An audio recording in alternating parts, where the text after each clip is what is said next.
ভারতীয় ক্রিকেট বোর্ডের নতুন উদ্যোগ প্রয়াত ক্রিকেটারদের জন্য। প্রয়াত ক্রিকেটারদের পরিবারকে আর্থিক সাহায্য করা হবে। এককালীন 1 লক্ষ টাকা দেবে বোর্ড। বেঙ্গালুরুতে ক্রিকেটারদের সংস্থার বৈঠকে এই সিদ্ধান্ত নেওয়া হয়েছে। ভারতীয় ক্রিকেট বোর্ডের সঙ্গে তাদের আলোচনা হয়েছে। এখনো বোর্ডের শিলমোহর না পেলেও এই সুবিধা যে প্রয়াত ক্রিকেটারদের পরিবারেরা পাবে তা নিশ্চিত করেছে ক্রিকেটারদের সংস্থা। প্রথম পর্যায়ে 50 জন প্রয়াত ক্রিকেটারের পরিবার এই সুবিধা পাবে। ক্রিকেটারদের সংস্থা জানিয়েছে, তাদের সদস্য ছাড়া অবশ্য এই সুবিধা পাওয়া যাবে না। ইতিমধ্যে অনেক প্রয়াত ক্রিকেটারের পরিবারকে আর্থিক সাহায্য করেছে সংস্থা। তারা বোর্ডের এই নতুন এককালীন সুবিধা আর পাবে না।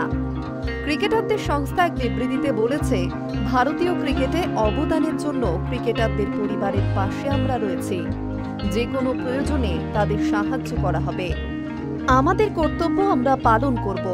যদি ভবিষ্যতে বোর্ড প্রয়াত ভারতীয় ক্রিকেটারদের স্ত্রীর জন্য পেনশনের পরিকল্পনা করে, তখন হয়তো এই সুবিধা আর দেওয়া হবে না।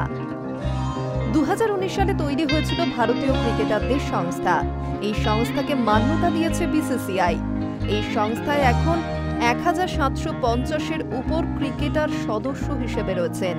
তাদের মধ্যে 170 জন ক্রিকেটার রয়েছেন যাদের বয়স 60 বছরেরও বেশি, কিন্তু বোর্ডের কাছ থেকে পেনশন বা অন্য কোনো সাহায্য তারা পান না।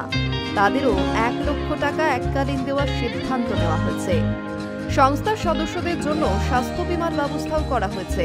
সেই বীমার আওতায় 2.5 লক্ষ টাকা পর্যন্ত পাবেন ক্রিকেটারেরা।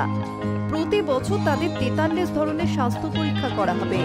ক্রিকেটারদের পরিবারকেও স্বাস্থ্য পরীক্ষার আওতায় রাখা হয়েছে। যদি কোনো ক্রিকেটারের শারীরিক অবস্থা হঠাৎ করে খারাপ হয়, সেক্ষেত্রেও 1 লক্ষ টাকা সাহায্য করে ক্রিকেটারদের সংস্থা। এখনো পর্যন্ত 77 জন সেই সুবিধা পেয়েছেন। ভবিষ্যতেও সেই সুবিধা দেওয়া হবে। সংস্থা জানিয়েছে, ক্রিকেটারদের কেরিয়ার শেষ হয়ে গেলেও যাতে তাদের জীবন ধারণের কোনো সমস্যা না হয় সেদিকে নজর দিচ্ছেন তারা। তাই এই সমস্ত সুবিধার ব্যবস্থা করা হয়েছে। Hi news network.